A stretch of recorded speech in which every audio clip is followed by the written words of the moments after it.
Okay, today I want to take a look at a starting 11 I've put together who I think have been the most disappointing players so far in the Premier League this season. Now, we're 10 games into this Premier League season, so we're over a quarter of the way there, so I think it's fair to make an assessment so far on who we think's not really living up to expectations. So we'll start off with the goalkeeper. In goals, I've gone for Wolves' Jose Sa. Now, Jose Sa isn't expected to be one of the best keepers in the league, but he has for years been a very solid goalkeeper for Wolves, a really safe choice between the sticks. However, this year I think he has been absolutely dreadful. The game in particular that comes to mind is the home 6-2 defeat to Chelsea, where Sa managed to concede the same goal from the same player at the same near post 3 times in the span of about 12 minutes. He's really not been good for Wolves at all this season, and although it looks like he might have won his place back, he did momentarily lose his place to Sam Johnson. So yeah, in goals, Jose Sa, he's really not been good so far this season.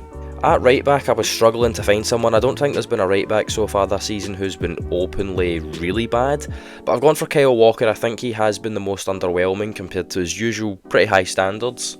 Reece James has barely played, but when he has played, he looks quite good, and for a player coming back from long-term injury, it's a bit harsh to judge him that hardly just now.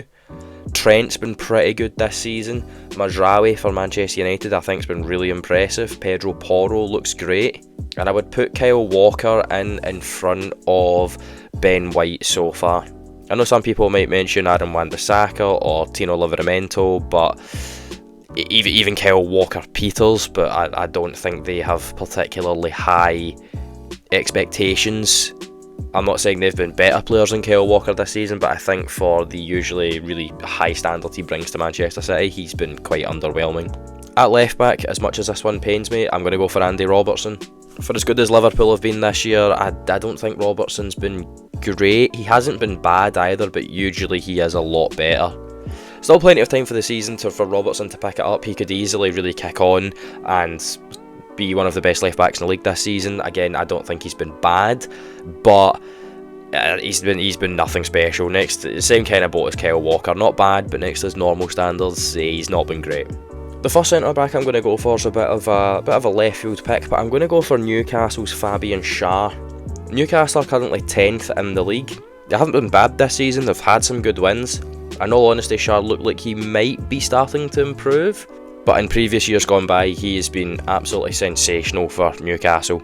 And this year, I think he's dropped off a little bit. I don't think he's been as good.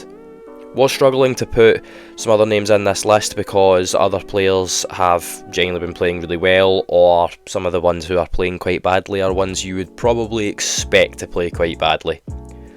And I didn't want to go for a double Manchester United centre-back partnership, which is why Delete has avoided this list, but the other centre-back I'm going for is Leandro Martinez. This guy has lost his head. Manchester United have been dreadful this season, but every single time I watch this guy, when the 90 minutes comes, I'm amazed he's not been sent off. Even in Manchester United's most recent game against Chelsea, Martinez, in my opinion, 100% should have been sent off. He doesn't look confident anymore, he just looks reckless and a bit dangerous with his tackles. I don't know if he can fully be trusted. Yet to see how he'll perform under Amorim, but I mean, his career was made at Ajax, and Ten Hag was that manager. If Ten Hag fails to get the best out of him, yeah, you don't know if another manager's going to. But yeah, so far, Leandro Martinez, he's really not been good this season. Keeping the Manchester United theme going, our first midfielder, I've gone for Bruno Fernandez. I really don't know what's happened to him. For his usually incredibly high standards, he's had 1 goal and 2 assists in 10 Premier League games. Always complaining, always shooting from just anywhere. There's definitely been worse Premier League players, midfielders this season than Bruno Fernandes. However, yeah, I really think next to his standards, he's been really underwhelming, really disappointing this season. I would expect to see a lot more, and I mean a lot more, from Bruno Fernandes. And his poor form is probably one of the main reasons you could associate for Manchester United being so poor. Our next midfielder I'm going to go for is Edson Alvarez of West Ham. West Ham are another one under Lopetegui. They've been pretty dreadful. I really don't rate them so far. And there's arguments for, Paquet has been really underwhelming this season. West Ham's entire defence this season's been really underwhelming. Edson Alvarez as a holding midfielder, I think he's really not helped that at all. I don't really know what he's bringing to their team at this point. He just looks really off it, just looks really slow, not up to speed. There's definitely a sensational player in Alvarez, which is why he's made this list, because he's been so poor, next to usually you would look at him as being a really, really solid player in the Premier League. Hopefully he can turn it round. He looked much better under Moyes. Again, no one at West Ham really looks that great this season, but yeah, so far it's been a sore one. It's been a rocky ride for Alvarez. He's really not impressed so far. Our final midfielder is someone who I am amazed still even plays games anymore. It's Casemiro. The legs have definitely gone on this guy. Once upon a time, he was one of the best midfielders in the world. Once upon a time, he was probably the best holding midfielder in the world. 3 times in a row Champions League winner at Real Madrid. He looks a shell of that player at Manchester United now. And look, that's fine. He's later on in the stages of his career, but there's sometimes where you watch him and you just think, oh my god. Like, this guy looks really slow, really off it. Just same as Alvarez. Sometimes you watch this guy and you think, what do you actually bring to this team? Like, nothing, I think, is the answer there. I don't want to slander the guy too much because, he is, like, as I said, in the later stages of his career, but yeah, I think the Premier League right now is proving to be far too high a level for him as it was last season. Maybe he'll improve under Amorim. I don't see it, but under Ten Hag at least, he was really not good. Now at right wing, I'm going to go for the first name on the team sheet. It is our final Manchester United player, and it's Antony. Now I just want everyone to grasp this for a minute. Antony's career was made at Ajax under Erik Ten Hag. He was bought by Erik Ten Hag for Manchester United for 80 million quid. Now, whilst he's technically injured right now at the time of recording this, he did play. His most recent game he actually played in was the Fenerbahce game, so he hasn't been injured for a particularly long time.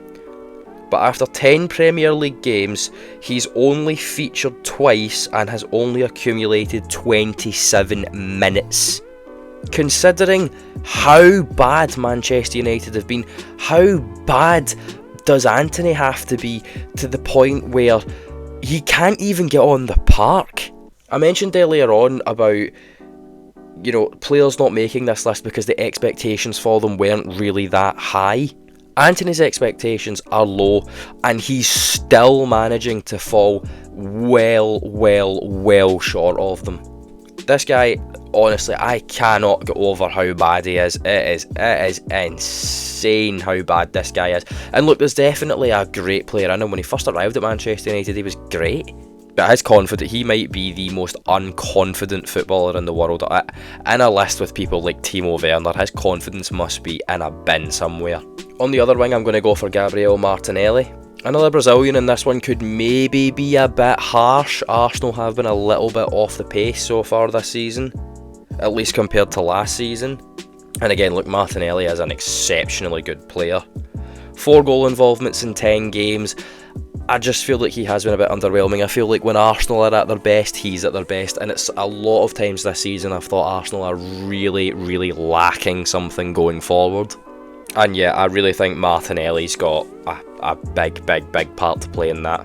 I kind of expect him to kick on towards the later stages of this season, but right now he just looks a bit off the pace. And completing the team at striker, look, there is hundreds of options I could have went for at striker. Gabriel Jesus and Rasmus Højlund very nearly made this list, but I've gone for Darwin Nunes. For the simple reason of he's featured in 7 games and only contributed 1 goal and 1 assist. Another massive price tag, and that would be somewhat more forgivable if he was coming back from an injury. He isn't, or if Liverpool were really struggling. Well, they're not. They're top of the league. The confidence around Anfield right now is huge. It's enormous, and Nunes, for the life of him, just cannot seem to consistently score any goals to actually hold down a place in this team. And right now, I'll be honest, if Nunes was actually scoring at a somewhat decent rate for Liverpool, I think they'd maybe be favourites for the title. But right now, their only consistent goal threat looks to be Mohamed Salah, and Nunes really is dropping the ball there. I would expect him by now to have really kicked on, but it's starting to look like Benfica were right when they said that he wasn't worth the fee that Liverpool paid for him. So that is my starting 11 of the most disappointing players I think that we've had in the Premier League so far this season, relative to their own expectations, of course. There was a lot of players I could have chopped and changed out of this list. There's a lot of players who have equally been really disappointing that didn't make this list. I probably could make a second starting 11, in all honesty. But I'd be really interested to hear in the comments below what you guys think. Who's missed out, who should have been in here, who's some left field shouts that you think's actually been quite poor. Is there anyone on this list that you would disagree with and you think have actually been really good so far this season? I look forward to y'all letting me know in the comments, and I will see everybody in the next video.